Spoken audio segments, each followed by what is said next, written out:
Catherine le matin. Voici le Doc Mayou. Bonjour, Dr. Mayou. Catherine, Raphaël, Serge. Bonjour. Oui. Raphaël, va falloir être prudent. C'est inexact. C'est pas vrai que les hommes sont plus intelligents que les femmes. Et pour quelle raison? Alors, non, il n'y a pas de raison. C'est comme ça. C'est équitablement. Ouais. Le QI est équitablement réparti. Cependant, il y a des caractéristiques de genre qui peuvent interférer avec certains mécanismes. Vous savez, ça fait combien de temps que je vous casse les oreilles avec le fait que les hommes médecins à l'urgence performent mieux que les femmes médecins? Ouais, ça fait combien d'années que je vous dis ça? Ça fait bien 10, Maudit 15, 20 Mayou, ans, 30 ans que vous nous rotez ça. misogyne, 30 ans. 30 ans, vous nous rotez ça. 30 ans que je rate ça. Parce qu'ils performent mieux sous pression? Ouais, bon, regarde, tu as mentionné tout à l'heure, ils sont plus rationnels. OK? Ils prennent plus de décisions. Les hommes prennent des décisions plus rapidement que les femmes. Oui, et des décisions plus avisées qu'on disait.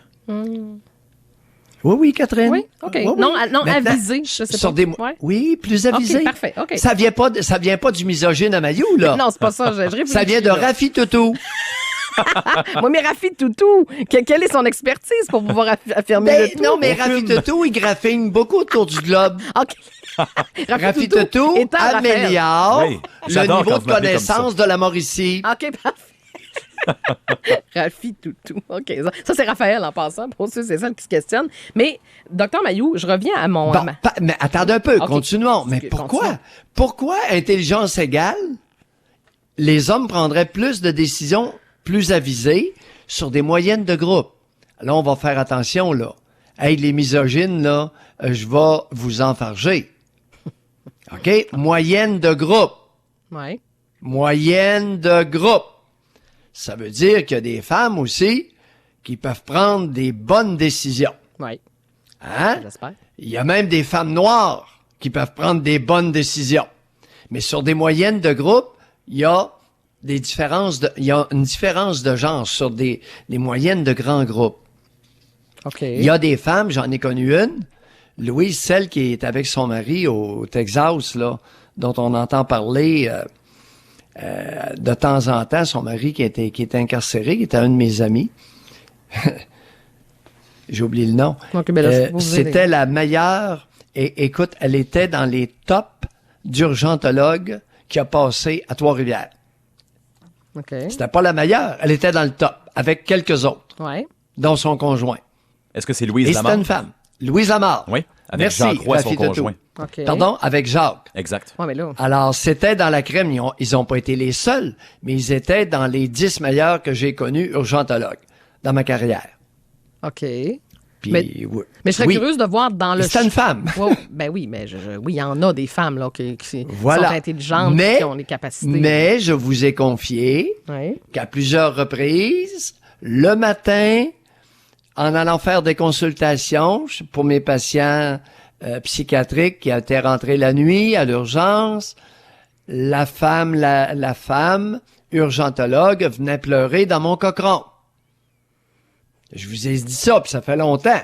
Parce que C'est dans les années 80. Parce que la pression était trop forte. C'était pas... Mais C'était trop difficile. Mais on sent- Alors, c'était trop difficile, pourquoi? Parce que Rafi, tout à l'heure, nous a mentionné un côté plus rationnel. C'est pas un côté plus rationnel. C'est un côté moins émotif. Pourquoi beaucoup de femmes voient leur vitesse de traitement de l'information et le processus de décision ralenti? C'est par une maudite émotion. Mais pourquoi vous dites toujours une maudite émotion? Pourquoi Ouais, les émotions sont nécessairement négatives? Non, ben non, c'est pas ça que je dis. OK, bon, on recommence.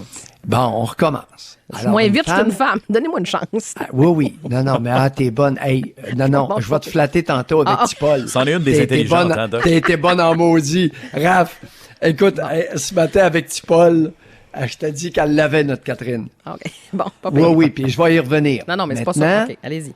Oui. Maintenant, une femme peut avoir à jauger et prendre une décision, réagir à un événement. Ouais. Souvent, il va y avoir une petite maudite émotion gossante qui va venir interférer avec le processus qu'elle est en train d'essayer de faire. Ouais. Un. Deuxièmement, culturellement, on n'éduque pas les fillettes au Québec. Donc, beaucoup d'interférences, beaucoup de pollution psychique chez nos fillettes qui grandissent, deviennent des femmes avec beaucoup, en moyenne, sur des grands groupes, beaucoup de pollution psychique qui va interférer avec le mécanisme dont on est en train de parler. OK. Mais Pas pire pour un misogyne, hein, que vous en pensez? vous êtes pas pire. Franchement, je constate que vous vous améliorez drôlement dans la façon de dire les choses. Mais Non, j'ai toujours été comme ça, excepté que c'est sûr que des fois, je m'emballais un peu. ouais, un petit peu, à peine. Puis je vous provoquais. Oui, je sais. Mais quand vient le temps d'avoir une discussion intelligente, à partir de données qui ne partent pas de moi, nous pouvons jaser. Puis il n'y a personne, il n'y a pas un maillet ou une maillette qui va me traiter de misogyne ce matin. Là, j'avoue que c'est plus difficile. faut travailler plus fort. Bon. Ouais, merci beaucoup, Raphaël. Plaisir. Mais par Merci. contre, j'ai une question parce que là, vous expliquez le processus décisionnel. Mais comment Oui. vous expliquez que le cerveau des femmes traite une nouvelle information avec un retard de 25 à 75 par rapport aux hommes? Interférence, c'est exactement... C'est l'interférence émotionnelle. C'est Oui, ça? oui, parce que dans la circuiterie du processus décisionnel, il y a, Catherine, pour te référer, beaucoup d'input du lobe temporal où siègent les émotions. Ouais. Tu comprends? Ouais. Mais ça veut dire que le cerveau Alors, féminin. c'est... Mais Oui, ça veut dire vas-y. que- mais mettons, si on revient à la base, ça veut dire que le cerveau féminin est pas fait de la même façon que le cerveau masculin. Eh bien, il y a des différences de genre et il y a des différences culturelles. Si on commençait à éduquer nos fillettes à servir de leur tête, Ben, oui, hey, mais- vous avez pas juste un beau petit body, vous avez aussi une tête sur les épaules. Ouais. Imaginez-vous donc. Ben, docteur, Oui, le processus de séduction, c'est important. La tête sur les épaules, c'est une garniture, ça? Non, je comprends, docteur. Mais dans certains cas, je. Ben, c'est ça le message à matin. Oui, je le comprends, votre message. Mais est-ce que quand on est comme femme, là, est-ce qu'on est plus émotive? Est-ce que ça vient avec? Ou c'est à Les- cause de notre éducation puis de ce qu'on les nous a deux. enseigné? Les deux. Les deux? Oui, les deux. Oui, il y a des différences importantes entre les cerveaux féminins et masculins. Et ça va paraître, c'est pas, parce que je peux vous assurer, il y a assez d'études passées, là, l'affirmation, Raphaël, écoute, tu l'as dit, c'est ce qui est relaté dans l'étude, mais c'est vraiment inexact que les hommes sont plus intelligents que les femmes. OK. Et ça C'est veut dire- vraiment équitablement réparti sur des moyennes de groupe. Et ça, c'est déterminé, c'est accepté depuis longtemps. Ouais. Et ça veut dire, pour compléter les propos de Catherine, que le cerveau ne serait pas quelque chose d'inné. Le développement du cerveau, ce serait quelque chose d'acquis. Donc, à mesure qu'on acquiert des connaissances, le cerveau se développe. C'est ce que vous dites pour les jeunes filles. Bon. Attends un peu, va pas trop vite, parce que là, Robert est à l'écoute. Et Robert a emmené un point hier matin, ça a fait l'objet d'un débat. Ouais. Raphaël, tu ne pourras jamais développer ton potentiel, tes capacités au-delà de la circuiterie cérébrale dont tu as hérité à ta naissance. Tu vas simplement les développer, tes circuits. OK. Ils sont là, ils sont construits. Écoute, le garage est plein de cossins. À toi de faire le ménage puis d'utiliser ça. Mais tu ne pourras jamais organiser ton garage au-delà de ce qui est dedans. Ouais, mais puis Tu peux pas rentrer de la nouvelle donnée, des nouveaux circuits. Ben, non. ben, pas des nouveaux circuits, mais des nouvelles données. Mais si je le résume différemment, de ce que vous Oui, voulez nous dire, vas-y. c'est que, je vais donner un exemple concret. Tu sais, on a des habiletés naturelles. Moi, à l'école, c'était plus facile pour moi d'apprendre la musique que l'art plastique. OK? L'art Oui. plastique, c'est encore pénible aujourd'hui. Je suis pas capable de dessiner. Je suis 0 majuscule. Puis j'ai beau Oui. essayer, je suis pas bonne. Alors que la musique, naturellement, pour moi, c'était plus facile à apprendre. C'est sûr que Exact. je viens d'une famille où la musique est présente, mais même si je voulais être bien bonne en dessin, j'ai bien beau essayer, ça changera pas même si je me pratique, alors que la musique, oui. C'est ça? Tu n'as pas la circuiterie cérébrale dans ton cerveau pour dessiner. Tu l'as pas? Je l'ai pas. Non, ça, tu l'auras jamais. je T'as l'aurai beau te jamais. pratiquer. OK. Écoute, après 5 ans de pratique, là, Non, je le vois, là. Ça donne tu pas vas de... faire un bonhomme allumette qui va être comme au lieu d'être comme un enfant de 5 ans, ça va être comme un enfant de 6 ans et demi. pas une grosse amélioration. Mais je parle en connaissance de cause. Ouais. J'ai exactement la même lacune. Oui, c'est ce que vous nous avez Je partagé. sais très bien. Si vous me demandez de dessiner un bonhomme, vous allez être gêné. Ben moi, un mouton ressemble à une vache, là, fait que ça vous donne une idée. Là. Oh, ben non, je suis pas rendu là, Catherine. Ah, ben, moi non plus, mais... Catherine, un Ok, je veux mouton. Non. Non. OK. Mais je vais vous donner un autre exemple concret parce que moi, dans ma famille, par Vas-y. exemple, ma mère est plus intellectuelle et mon père est plus manuel. Mais du côté intellectuel, ma mère est très bonne en mathématiques et en français. Et moi, vous voyez, je suis pas très bon en mathématiques, tandis que je suis bon en français. Donc, ça veut dire que par exemple, quand on parle de matière, de capacité cognitive, comment on peut dire que si ma mère était bonne en mathématiques, comment ça, moi, je ne le suis pas? Non, parce que ce sont des capacités. Les potentiels sont transmis génétiquement. Et c'est probablement multigénique. C'est assez complexe. C'est tellement complexe qu'on ne le comprend pas encore, mais on l'approche tranquillement. OK. Alors, tu n'as pas hérité de la circuiterie te permettant de jouer avec ce type de données abstraites. OK. Bon, OK. Tu l'as pas, puis t'as beau t'acharner à faire des problèmes mathématiques, à un moment donné, t'es plafonné. Alors, le plafond est génétiquement déterminé. Docteur Mailloux, le temps file un petit peu. Oui, mais attends un peu, Paul, OK. petit Paul. Oui, ben c'est ça, parce que j'ai un autre dossier là, que j'aurais aimé de jaser avec vous ce matin. Oui. Mais là, ça fait référence, oui, à notre entrevue avec Paul Brunet tout à l'heure, mais est-ce que vous vouliez parler de cette femme qui poursuit son médecin pour 195 000? Est-ce que c'est là où vous alliez? Oui, ben, deux volets, Paul Brunette. Paul, il y aurait avantage de temps en temps à se mêler de ses affaires. OK? Alors, son comité de résidents militants qui se promène d'une famille d'accueil à l'autre pour vérifier la qualité, là, ça fait chinois solide. Puis ça fait ancien URSS. OK? Alors, ton comité de résidents militants qui se promène d'une piole à l'autre, là, ça, en Chine, c'est comme ça que ça se passe. Et ton système, Paul, j'en veux pas. Correct? Bon, ça, Et t'as été réticente, Catherine, et je suis tout à fait d'accord avec toi. Son giron du réseau, là. Alors, dans le giron du réseau, j'ai vu des atrocités. Oui, ben c'est Correct. Oui, on est d'accord Fait- là-dessus. Là. Bon, autre point maintenant, il se permet de commenter. Oh, il s'est permis de commenter le délai qu'a pris le syndic du Collège des médecins. Délai de 2 ans et demi qui part de l'incident ou de l'accident ou de l'événement. Bon, Ouais. on va dire événement. Oui. OK? Qui part de l'événement, un bébé mort-né, jusqu'à un dépôt d'une plainte disciplinaire en juin, un délai de 2 ans et demi. Oui. Paul, mêle-toi de tes affaires. Correct? Mêle-toi de tes affaires. C'est compliqué, là. Estelle Bélanger va faire face à une radiation à vie. Ah oui? Ça veut dire qu'elle pourrait recevoir une réprimande, elle pourrait recevoir une amende, elle pourrait recevoir une radiation temporaire et elle pourrait faire face à une radiation à vie. Donc, le comité de discipline pourrait la priver de son gagne-pain pour le restant de ses jours. Petit Paul, accroche-la puis va jouer ailleurs. OK? 2 ans et demi dans une situation... Parce que là, ce qu'il n'a pas compris, je suis un expert. Je suis un expert, entre guillemets, dans les poursuites. J'ai été radié 7 fois. Oui, je sais. Mais pourquoi vous lui dites à ce moment-là de se mêler de ses affaires? Elle se mêle de ses affaires, surtout lorsqu'il commande sur le délai. Mais donc, le délai, Il fait preuve d'une arrogance et d'un mépris inacceptable dans une tribu qui se prétend libre et démocratique. OK, mais en bout de ligne, Dr. Mailloux, est-ce que le délai pour cette femme-là qui a perdu son bébé en 2015, est-ce que le délai est trop long?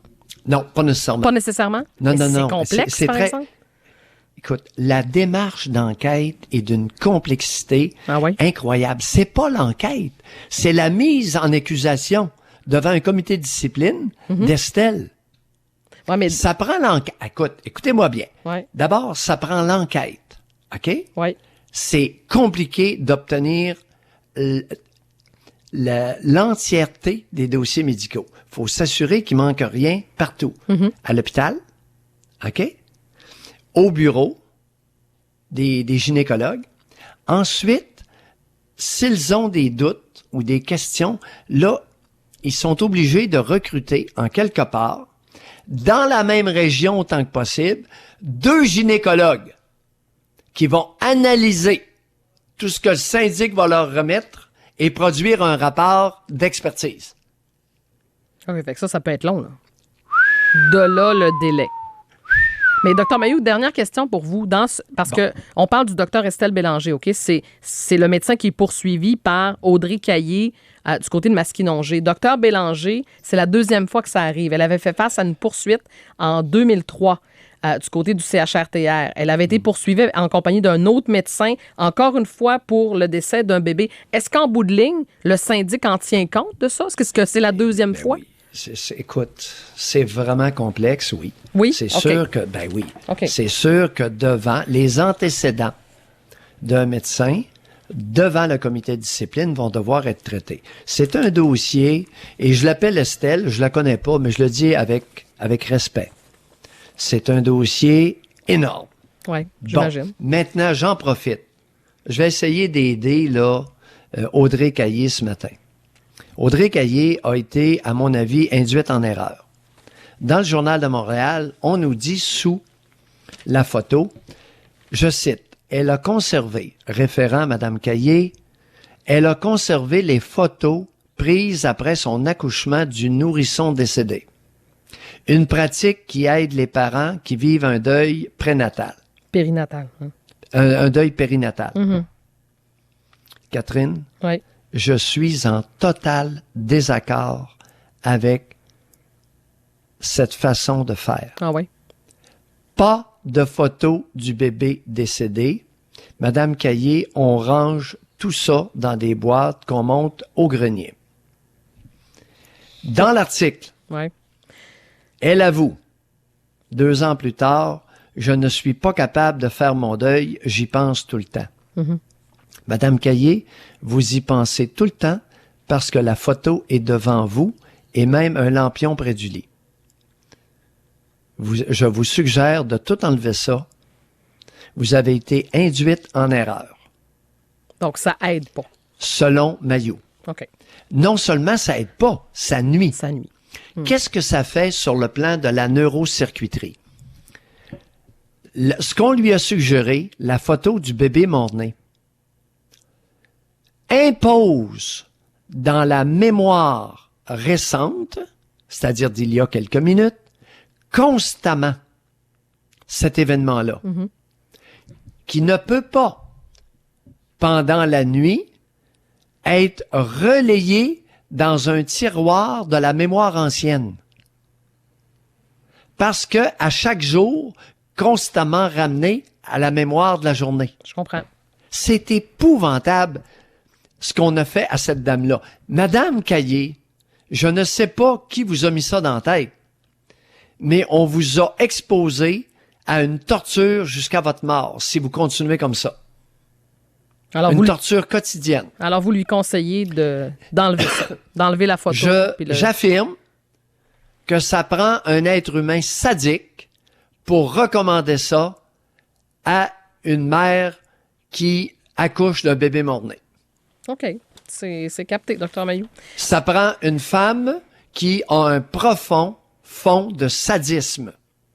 Hey, je suis pas fin, là, je vais loin, là. Oui, mais vous allez loin, mais ce que vit Mme Caillé, ça a été vécu par plusieurs parents ou plusieurs femmes, notamment, et c'est pas la première fois que je vois ça. Des gens qui gardent la photo du bébé mort-né. Alors, vous pouvez me croire ou ne pas me croire, mais Raphaël, s'il est encore Non, là, malheureusement, il a quitté, là, le temps file un oui, petit c'est peu. pas grave. Mais Raphaël, dans moins de 2 ans, va probablement nous amener une étude de neurosciences, c'est-à-dire qui s'intéresse au développement du cerveau, qui va confirmer en toutes lettres ce que je viens de vous dire. On va voir ça. Dr Mailloux, on vous laisse aller. On vous laisse aller pour vous préparer pour votre émission. On vous retrouve à 9h30 avec José. Ça intéresse? Oui. Merci pour le privilège de écoutez, contribuer à un certain avancement. c'est important. C'est pour ça qu'on fait cette chronique-là. Merci, Dr Mailloux. À 9h30, on vous retrouve. plaisir. 7h32, on s'arrête quelques instants.